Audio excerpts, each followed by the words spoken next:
मंडळी, आपण आज जिथे उभे आहोत तो एक फक्त डान्स क्लास नाहीये, तर तो आहे एक कथ्थकची जिद्द आणि त्याचा प्रवास, एका नृत्यांगनेचा प्रवास. करेक्ट.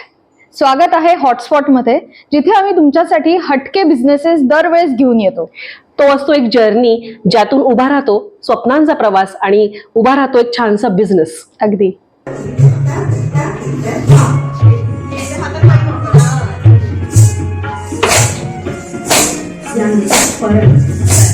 तुम्हाला ऐकू येतोय का घुंगरांचा आवाज, नृत्याच्या बोलांचा आवाज? येस. सो आजच्या एपिसोडमध्ये आपण बघणार आहोत, म्हणजे आजचा हॉटस्पॉट असणार आहे हे पद्मकोश स्कूल ऑफ कथक, म्हणजे पद्मकोश स्टुडिओतला, आणि जर्नी असणार आहे कथक नृत्यांगना सोनल पेंडसे हिचा. सो आजच्या एपिसोडला सुरुवात करूयात. येस, चला तर मग आता शिरूया आजच्या हॉटस्पॉट मध्ये. नमस्कार सोनल ताई, पुन्हा एकदा तुझं स्वागत आहे एपिसोड मध्ये. खूप थँक्यू. आणि मला इतकं एक्साइटिंग वाटतंय की छोट्या वयोगटापासून अगदी मोठ्या वयोगटापर्यंतच्या तुझ्या स्टुडंट्स आहेत. तर हे कथ्थकचा जर्नी नेमका कधी सुरू झाला? हो, सो ही एक जी अशी गोष्ट आहे की त्याचं नेमकं मूळ, म्हणजे नदीचं जसं आपल्याला मूळ सापडत नाही तसं सांगता येणार नाही, पण अनेक फॅक्टर्स एकत्र येऊन बहुतेक हा सुवर्णयोग माझ्या आयुष्यात आला.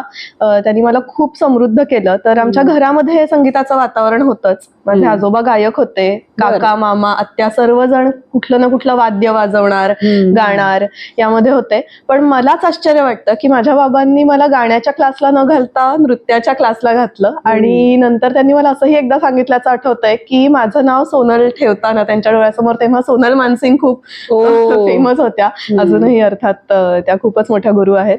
तर त्यामुळे त्यांनी माझं नाव ठेवलं. तर कुठेतरी देवाची इच्छा असावी तर मला, आणि त्याचबरोबर सगळ्यात महत्वाचं म्हणजे गुरु तसे मिळणं. तर त्या बाबतीत मग मी स्वतःला खूप भाग्यवान समजते की शांभवीताईंसारख्या गुरूंचा मला आशीर्वाद मिळाला. आणि त्यांच्या तालमीत खरं तर एक व्यक्ती म्हणून सुद्धा खूप घडले मी. तर अशा तऱ्हेने. आणि हो, अजून एक फॅक्टर म्हणजे मला असं वाटतं माझी शाळा सुद्धा नुमवीमध्ये होते मी, आणि खूप सतत स्पर्धा, वक्तृत्व, कथाकथन, नाटक, तर हे वातावरण आजूबाजूला खूप होतं. त्यामुळे नकळत सुरू झाला. एक पॉइंट ऑफ डाऊट सुद्धा कधी ना कधी आला असावा, पण या सगळ्यांच्या पुण्याईनी मी त्यातनं तरले आणि मग हेच पुढे करायचं ठरवलं. त्याचं पूर्ण प्रशिक्षण तू घेतलंस. शांभवीताईकडे तू शिकलीस आणि मग पुढे याच्यात पदविका असं काही असतं का? हो, खूप ही एक चांगला योगायोग आता घडत चालला आहे काही वर्षांपासून. आता त्यालाही 30-35 वर्ष होतील पुण्यामध्ये, की ललित कला केंद्र हे जे पुणे विद्यापीठाच्या अंतर्गत डिग्री आणि पोस्ट ग्रॅज्युएशन दोन्हीसाठीच एक केंद्र आहे. आणि मानाचं आहे, कारण की त्याची सुरुवातीपासून त्याचे जे फॅकल्टीज आहेत किंवा त्याचे जे HODs आहेत, तर त्यांनी ती त्याची जी मुहूर्तमेढ रोवली आणि त्याचा आलेख कायम उंचावता ठेवला, दर्जा चांगला मेंटेन आहे, सुंदर मेंटेन केला. आणि त्याचबरोबर आता इतरही अनेक, भारती विद्यापीठ असेल, टिळक महाराष्ट्र असेल, किंवा अनेक इतर गांधर्व एक आहे, गांधर्व त्याही पेक्षा जुनी संस्था आहे. आणि ती थोडंसं आपण त्याला डिस्टन्स एज्युकेशन म्हणू शकतो, त्या पद्धतीने कार्यरत आहे. पण या तिन्ही चारही ज्या गोष्टी आहेत त्या सर्वच गुरुकुल सिस्टीम नी चालतात आज सुद्धा, की थिअरीचे लेक्चर्स हे कॉलेजमध्ये जाऊन घेतले जातात आणि प्रॅक्टिकल जे स्वतः गुरूंसमोर घडलं पाहिजे ते अजूनही त्याच तऱ्हेने चालू आहे. यातच त्याचं यश आहे. अगदी बरोबर. आणि मला असं कुठेतरी वाटतं की भारतीय परंपरा जी आहे, जी आपण गायन आहे, नृत्य आहे, किंवा नटराजाचे जे आशीर्वाद आहेत, की जे पुढचे या एका पिढीकडून दुसऱ्या पिढीकडे ते जे संस्कार सगळे चालत येतात, ते आज इथे आल्यानंतरही मला मंडळी खूप जाणवलं की ताई आल्यानंतर येणारा रिस्पेक्ट, तिची होणारी वंदना, तिचं घेतले जाणारे आशीर्वाद, हे सगळ्या इतक्या छान पद्धतीने हे सगळं फॉलो होतं. तर कुठेतरी हे भारतीय संस्कृतीचं सुद्धा यश आहे असं वाटतं. हो, आणि यामध्ये माझ्या गुरुही नेहमी आम्हाला तेच सांगायचे की तुम्ही जेव्हा कुणापुढे तरी वागता तेव्हा तुम्ही त्या व्यक्तीसाठी ते करत नसता, ते तुम्ही स्वतःसाठी करत असता. आणि त्यामधून जी श्रद्धा, निष्ठा डेव्हलप होते तुमच्यामध्ये त्या एका छोट्याशा ऍक्शन मधनं, ती अल्टिमेटली तुम्हाला तुमच्या कलेमध्ये अधिक जास्त कष्ट करण्यासाठी प्रेरित करणार. करेक्ट. तर हा विचार आहे. सो आता इथे सगळा वेगवेगळा वयोगट दिसतोय. या अगदी थोड्याशा तुझ्या स्टुडंट्स आज इथे आहेत आपल्याशी सोबत. तर मला सांग की नेमकं कधी ही सुरुवात करायची कथ्थकची, आणि तू काय काय शिकवतेस, आणि ही कथ्थकची जर्नी टू द एंड, म्हणजे त्याचं एक प्रशिक्षण आपण म्हणतो, ते संपतं कधी? ओके. सो आज इथे ज्या माझ्या सगळ्या स्टुडंट्स आहेत तर त्या प्रतिनिधी आहेत आमच्या सगळ्या परिवाराच्या. तर तुम्ही त्यांच्यामध्ये बघतच असाल की अगदी 7 वर्षापासून हा प्रवास सुरू होतो. काही आजकाल नवीन एक ट्रेंड थोडासा असा झालाय की बाकीचे डान्स स्टाईल्स म्हणजे बॉलिवूड असेल किंवा काही क्लासिकल शैली सुद्धा काही गुरु लवकर सुरू करतात 6व्या वर्षी वगैरे, आणि त्यामुळे कधी कधी मुली लवकर डिस्ट्रॅक्ट होतात. सो अशा केसमध्ये मी थोड्या आधी त्यांना 7 वर्षाच्या घेते, पण विथ दिस ब्रीफ की आपल्याला त्याला द्यायला लागणारा जो वेळ आहे तो जर तुम्हाला चालणार असेल, पेशंटली मनापासून तुम्ही शिकणार असाल आणि परीक्षेची किंवा कार्यक्रमाची घाई करणार नसाल तर एकदा तो वेळ दिला की मग तर मात्र एक स्टेज अशी येते की आपण वेगवेगळ्या 1ली, 2री, 3री अशा करत करत गांधर्व महाविद्यालयाच्या असेल, भारती विद्यापीठाच्या ह्या ज्या परीक्षा आहेत ज्या थोड्याशा आपण हॉबी लेव्हल क्लासेसच्या म्हणू शकतो त्या देऊन आपण पुढे जातो. आणि त्याची सगळ्यांना खूप उत्सुकता असते आणि तेव्हा मग त्या छान तयारी पण असते त्यांच्या तेवढा वेळ दिल्यानंतर. आणि मग हळूहळू कार्यक्रम, शाळांमधल्या कॉम्पिटिशन्स, बाहेर ज्या पुण्यामध्ये कॉम्पिटिशन्स होतात त्या. आज आमच्याकडे हा स्टुडिओ आहे तर आम्ही इथे सुद्धा मैफिली ऑर्गनाईज करतो मुलींच्या. तर असं करत करत मुली विशारद पर्यंत जातात, जी इन अ वे डिग्री समजली जाते. ह्या गांधर्व महाविद्यालय असं त्याचं नाव आहे ना, तर त्याच्या पुढे अलंकार ही जी पदवी आहे 2 परीक्षा नंतरची, तर ती त्याची मास्टर्स डिग्री समजली जाते. सो तुम्ही जरी प्रत्यक्ष पुण्यात किंवा कुठल्या अशा शहरात नसाल की जिथे तुम्ही कॉलेजमध्ये जाऊन ही डिग्री घेऊ शकता, तरी सुद्धा या माध्यमातून अनेक वर्षापासून ही घेत आहेत, शिकत आहेत लोक. त्याच्यामधनं पुढे जाऊन पुढे म्हणजे PhD पद्धतीचं सुद्धा त्यामध्ये एक मॉड्यूल आहे अलंकारच्या पुढे सुद्धा. आणि त्याही पेक्षा एक्स्ट्रा जर तुम्हाला तुमचं पूर्ण फॉर्मल एज्युकेशनच त्याच्यात करायचं असेल तरी सुद्धा डिग्री आणि पोस्ट ग्रॅज्युएशन कोर्सेस आहेत. NET ही जी नॅशनल एलिजिबिलिटी टेस्ट आहे ती देऊन तुम्ही ह्याच क्षेत्रामध्ये लेक्चरशिप करणं, पुढे जाऊन PhD करणं, ह्या गोष्टी करू शकता. रिसर्चला खूप छान स्कोप आहे. विविध भांडारकर सारख्या संस्था आहेत की ज्या रिसर्च स्टुडंट्सना एनकरेज करतात त्यांचे प्रपोजल सबमिट करण्यासाठी. फेलोशिप्स मिळतात, म्हणजे जे आपलं गव्हर्नमेंट आहे तर CCRT किंवा ह्युमन रिसोर्स डेव्हलपमेंटच्या स्कॉलरशिप्स मिळतात. दोन्हीसाठी प्रॅक्टिकल आणि थिअरी सब्जेक्ट, म्हणजे तुम्हाला रिसर्च साठी सुद्धा आणि प्रॅक्टिकल एक परफॉर्मर होण्यासाठी. म्हणजे कथ्थक हे खूप वाईड आणि वास्ट, म्हणजे नॉट ओनली कथ्थक, कुठलाही डान्स फॉर्म म्हणा किंवा आर्ट फॉर्म आहे, ही खूप वाईड टर्म आहे. आणि दुसरं तुझे मगाशी विचारलंस की त्याच्यामध्ये काय काय त्याचा एंड पॉइंट काय असतो, तर त्याचा एंड पॉइंट नसतो आणि शिकत राहायचं आहे, डेव्हलप करत राहायचं आहे. कधीतरी असं होईलच की तुम्ही गुरूंकडे अगदी रोज कदाचित नाही जाऊ शकणार किंवा तुम्ही आयुष्याच्या स्वतःच्या अशा टप्प्यावर असाल की तुमचे गुरु कदाचित हयात सुद्धा नसतील, तरी सुद्धा तुम्ही स्वतःवर काम करणं एंडलेस आहे. म्हणजे हा जर्नी. तू या मुलांना कसं, म्हणजे तू परीक्षेला बसवतेस सगळ्या मुलांना, म्हणजे तुझ्याकडे ज्या मुली शिकतात त्यांना परीक्षेला बसवतेस, त्यांच्याकडनं तयारी करून घेतेस सगळी परीक्षांची. त्यानंतर म्हणजे जर कोणत्या आईला जर मुलीला इथे घालायचं असेल तर त्यांनी वयाची अट सो वयाची अट सुरुवातीची म्हणाल तर 7 वर्ष आहे. त्याच्या पुढे अट अशी नाहीये. माझ्याकडे अनेक वयाने मोठ्या असलेल्या मुली आहेत आणि त्या परीक्षाही देतात, कार्यक्रमही करतात, तितक्याच ताकदीने स्वतःला सिद्ध करायचा प्रयत्न करतात. काही थोडेफार लिमिटेशन्स असतात ते एक्सरसाइज करून किंवा कधी थोडीशी ती मुवमेंट बदलून सुद्धा आम्ही शिकवतो. पण मुळात प्रत्येक वयात कला तुम्हाला वेगळ्या तऱ्हेने नरिश करते. अगदी लहानपणी तुम्हाला त्यातनं जो आनंद मिळतो, मोठेपणी त्यापेक्षा थोडासा वेगळा, जास्त समजूतदारपणे तुम्ही तो आनंद घेऊ शकता आणि थिअरी तुम्हाला तेव्हा जास्त चांगली समजते. असं करत करत प्रत्येक टप्प्यावर त्याला म्हणजे it always has something to nourish you. तर आणि या मुद्द्यावरती मला एक मंडळी तुम्हाला सांगायचंय की जे कोणी हा व्हिडिओ बघतायत आणि ज्या आपल्या मैत्रिणींना असं वाटतंय की लहानपणी मी शिकू शकले नाही पण अजूनही मला ते शिकायचं आहे, तर सोनलताईच्या क्लासचा नंबर आणि तिच्याशी संपर्क कसा साधायचा, तिची वेबसाईट, या सगळ्याचे डिटेल्स मी डिस्क्रिप्शन बॉक्समध्ये टाकणार आहे. जर कोणाची सुप्त इच्छा अजूनही राहिली असेल नृत्य शिकण्याची तर सोनलताईशी तुम्ही संपर्क करू शकता. आणि येस, एवढं आम्ही सगळं तुमच्यासाठी करतोय. सो व्हिडिओला लाईक करा, शेअर करा आणि सबस्क्राईब पण करा. तर सोनलताई, अल्टिमेट गोल हा सगळ्या मुलींचा क्लास काढणं हा नसू शकतो, म्हणजे कोणाला कुठल्या फेजला नृत्य साथ देईल माहिती बरोबर, नाही. बरोबर. परंतु मला एक सांग की आजकाल इतकी लाईफस्टाईल बदलली आहे, आजकाल इतकी व्यवधान आहेत, मोबाईल आहे, हे आहे, ते आहे, तर नृत्य हे माणसाला म्हणजे व्यक्तीला कसं नरिश करतं? हो.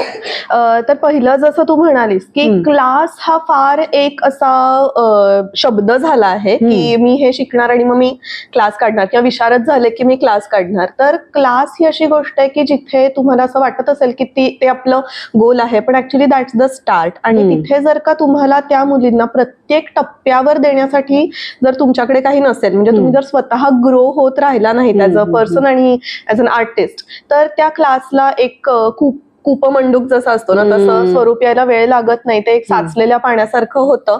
त्यामुळे गुरूंनी स्वतः वेगवेगळे वर्कशॉप्स अटेंड करणं असेल, अभ्यास करणं असेल, स्वतःचा रियाज करणं असेल, स्वतःची हेल्थ मेंटेन करून त्यांना मुलींना पण कारण डान्स ही अशी गोष्ट आहे की तुम्हाला शारीरिक आणि मानसिक आणि बौद्धिक या सगळ्याच पातळ्यांवरती अपडेट राहावं लागतं. करेक्ट. तर ते जर तुम्ही करू शकणार असाल तरच तुम्ही स्वतःला क्लास सुरू करण्यासाठी किंवा एक शिक्षक होण्यासाठी, गुरु ही खूप पुढची गोष्ट झाली, पण एक शिक्षक होण्यासाठी तुम्ही स्वतःला एलिजिबल समजू शकता.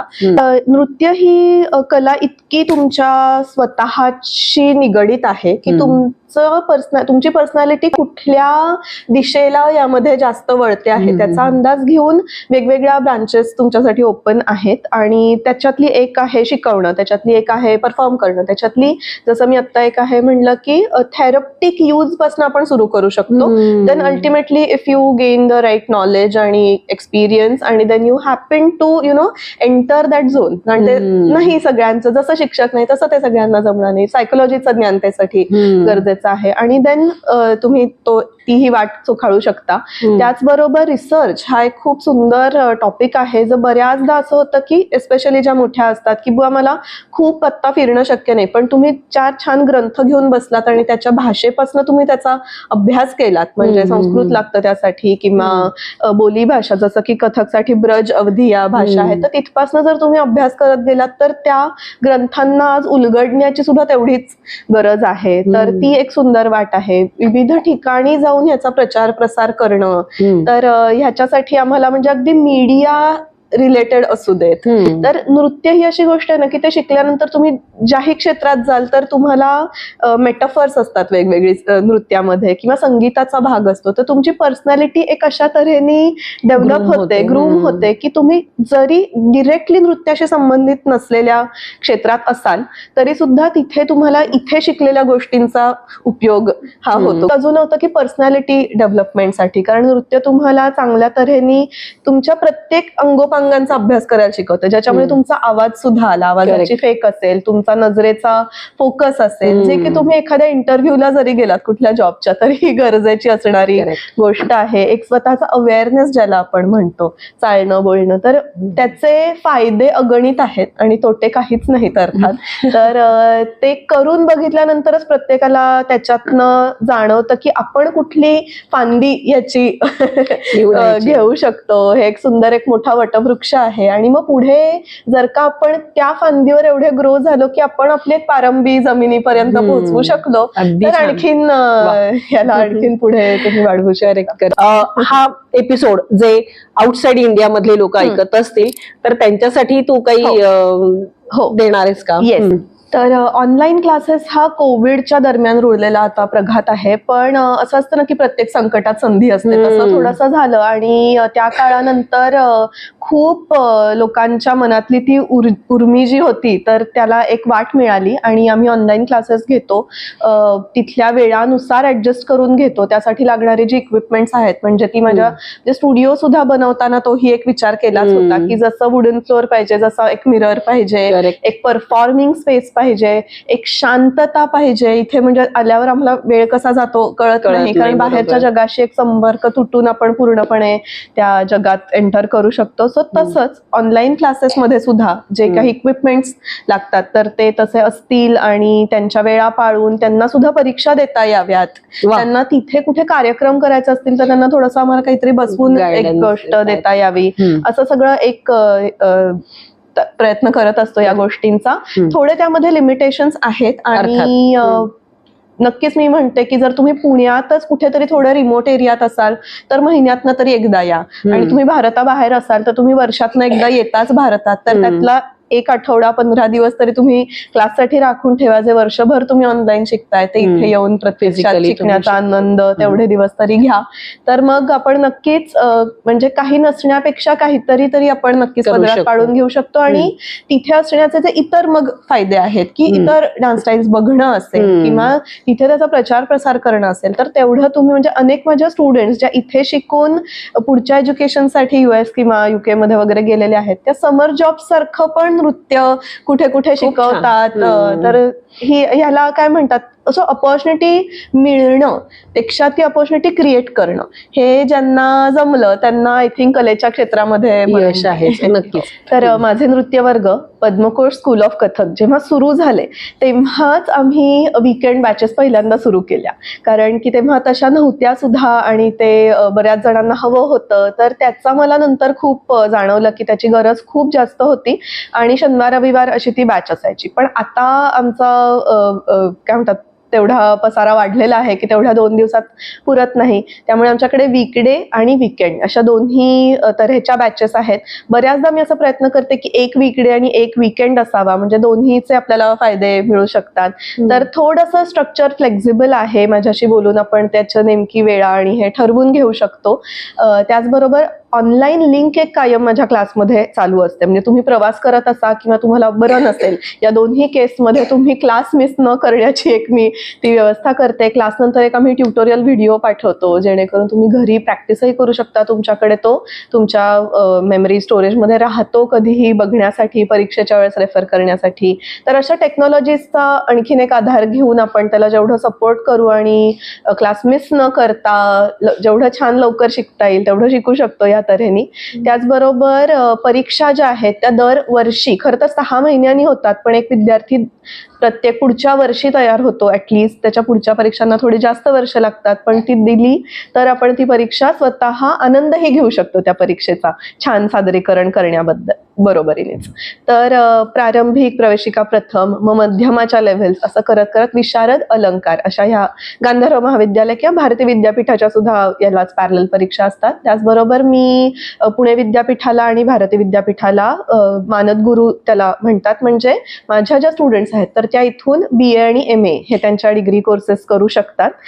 त्याचबरोबर मी काही विद्यापीठांमध्ये, काही कॉलेजेसमध्ये थिअरी सब्जेक्ट सुद्धा शिकवते, त्यामुळे सुद्धा म्हणजे त्यांचा एक वेगळा मला जाणवलेला उपयोग की आपल्या शिकवण्यामध्ये त्यांचं एक आपोआपच इन्कॉर्पोरेशन होतं की थिअरी आणि प्रॅक्टिकल असे 2 तट न पडता ती थिअरी कशी त्या प्रॅक्टिकलचाच भाग आहे आणि त्या प्रॅक्टिकलचं कसं प्रतिबिंब त्या थिअरीत पडलंय. म्हणजे जसं म्हणतात शास्त्र आणि परंपरा हे हातात हात घालून पुढे जातात, तर ती गुंफण आपण त्याची उलगडू शकतो. तर असं साधारण माझं कार्यक्षेत्र आहे. थेरपी रिलेटेड काही वर्कशॉप्स किंवा 1-on-1 सेशन्स आम्ही घेतो. तर असा वेगवेगळा हा प्रवास आहे. तर हा होता आजचा एपिसोड आणि या होत्या सोनलताई आणि तिच्या स्टुडंट्स समवेत, तिच्या स्टुडंट्स नाही म्हणणार तर तिच्या ज्या विद्यार्थिनी आहेत त्यांच्या सोबत केलेला गप्पांचा कार्यक्रम. तर आजचा हा एपिसोड मंडळी तुम्हाला कसा वाटला हे आम्हाला नक्की सांगा. आणि मला असं सगळ्यात जास्ती हे वाटतं की समजा भारतीय परंपरा, नृत्य या सगळ्या गोष्टी आपण मुलांना सायमल्टेनियसली शिकवल्या तर त्यांची पर्सनॅलिटी सुधारण्यासाठी या सगळ्याचा इतका छान पद्धतीने उपयोग होऊ शकतो. आणि सोनलताई सारखे गुरु जर विद्यार्थिनीला किंवा विद्यार्थ्यांना, आजकाल मुलांमध्ये पण खूप आवड आहे आणि मुलं सुद्धा शिकू शकतात. सो तुम्हाला जर सोनलताई सारखे गुरु तुमच्या मुलांसाठी हवे असतील तर यासाठी ऑलवेज हॉटस्पॉट तुम्हाला मदत करेल. आणि यामध्ये डिस्क्रिप्शन बॉक्समध्ये आम्ही पुन्हा एकदा सांगते की सोनलताईचा नंबर देणार आहे, पद्मकोशी वेबसाईट देणार आहे, तिच्याशी बोलून तुम्ही प्रत्यक्ष तुमची वेळ ठरवू शकता. सो कुठल्याही गोष्टीला सुरुवात करण्यासाठी वेळ बघायची नसते, तर फोन उचलायचा असतो आणि कॉल करायचा असतो. सो तुम्ही नक्की ह्या सगळ्या गोष्टी करा आणि आजचा एपिसोड तुमच्या आवडत्या मित्रमैत्रिणींना नक्की शेअर करा, जेणेकरून नृत्याचा प्रचार प्रसार, सायमल्टेनियसली भारतीय संस्कृतीचा प्रसार आपण करू. सो आजच्या एपिसोडमधनं आम्ही सगळेजण तुमचा निरोप घेतो. नमस्कार आणि पुन्हा भेटूयात नवीन एपिसोडमध्ये, नवीन हॉटस्पॉटच्या एका नवीन गेस्ट सोबत आणि नवीन परंपरेसोबत. नमस्कार. नमस्कार.